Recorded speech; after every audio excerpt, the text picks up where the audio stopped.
Audience for today's speech.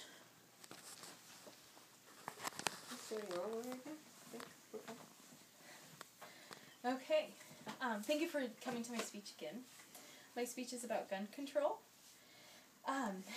In the local news, I'm in Wisconsin, the Fox 6 News Now, there was a story about a local man who was driving at 4 o'clock in the morning and saw a woman on the side of the road getting beaten by an adult male who was kicking her in the head and stomach, and she just had no hope.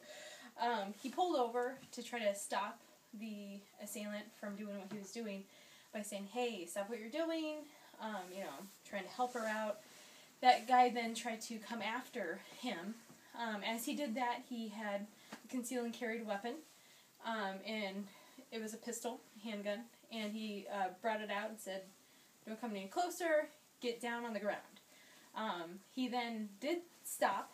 He got down on the ground, and he called the police, and was able to save the woman. And in my eyes, that woman could have possibly been beaten to death. So it's, I think, a great thing if he did have a gun, because otherwise, could that man have maybe beaten this guy or caused him more of a problem and gotten back to the woman? So it's a good thing that he had a weapon to help himself with self-defense, and then also the woman.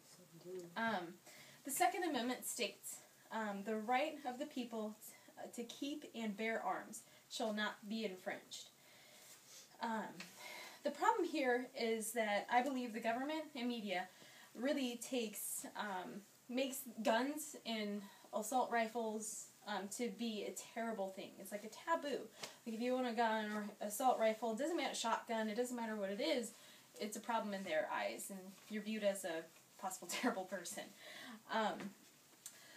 On the CNN news coverage, most recently, was about the Sandy Hook Elementary story. I'm sure you all remember that, where there was 26 people dead after a gunman went into Sandy Hook Elementary School. In this school, 20 of the children were children from the ages 6 and under, kindergarten to first grade.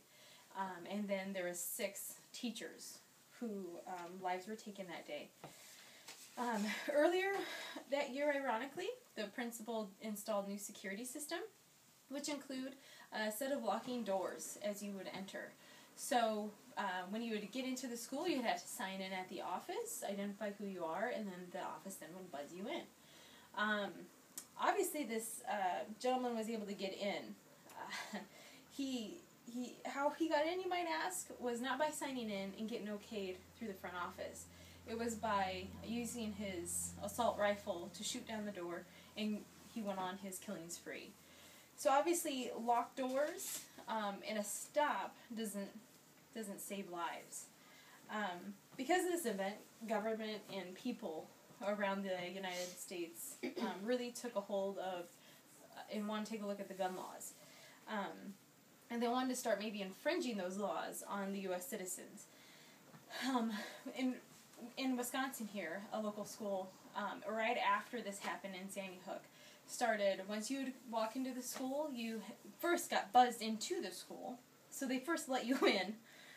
Even though they have a camera system, they still let you in, even though they may not know who you are. You go to the front office, and there's no locked doors after this point.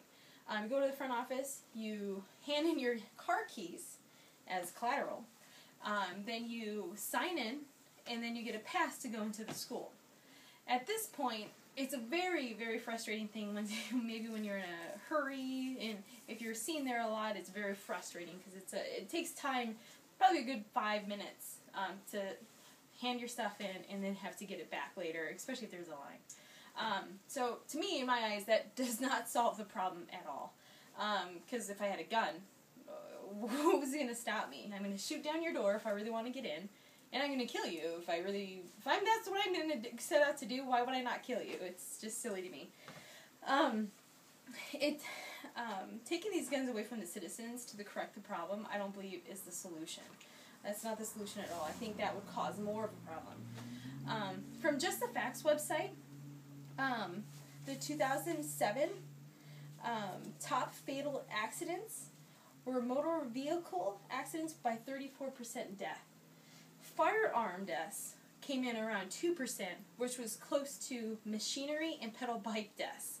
So as you can kind of tell here, deaths by a handgun or a firearm is very low compared to strangling, motor vehicle accidents, beatings. I mean, people are using their hands to kill people. So are you going to start taking people's hands when they start killing people? How are you going to solve this problem? By taking that away? I don't believe the solution I see is to give the guns to the people, not to take them away, not to take away our constitutional rights as citizens to bear arms. For instance, in Washington, D.C., again, I believe I got this from justthefacts.com, Washington, D.C. had a handgun ban and trigger lock ban in Washington, D.C. The murder rate was 73% higher than the U.S. averages with a ban of gun law. In Florida, the right to carry laws came in effect after they could not have weapons any longer. The crime rate went down 36% once U.S. citizens could then again carry guns. In Texas, another one, when they could carry guns again, when they gave the rights to the citizens back, crime rate went down 30% there. As you can see, guns are not the problem. At Sandy Hook Elementary, instead of maybe the locked doors and security systems, maybe we should educate our educational staff about how important guns are and how to correctly use them. That's very important. And maybe arm our staffs. Maybe make it aware to the criminals that at our schools and other buildings that there is going to be staff that will have concealed and carry weapons. I believe once you have concealed and carry weapons and it's known, criminals, they don't want to go there because they could possibly die. So why would they, unless they want to have a suicide attempt. But I think once it's known, they will not, they'll think twice about making that crime. Criminologists, people who study crime for their livelihood, that's how they make their money, is they study crime. All criminologists, especially the longer they are a criminologist, agree that it is important for people to conceal and carry weapons. That once you have that, you're able to defend yourself when they study those crimes, and typically you come out ahead in those instances.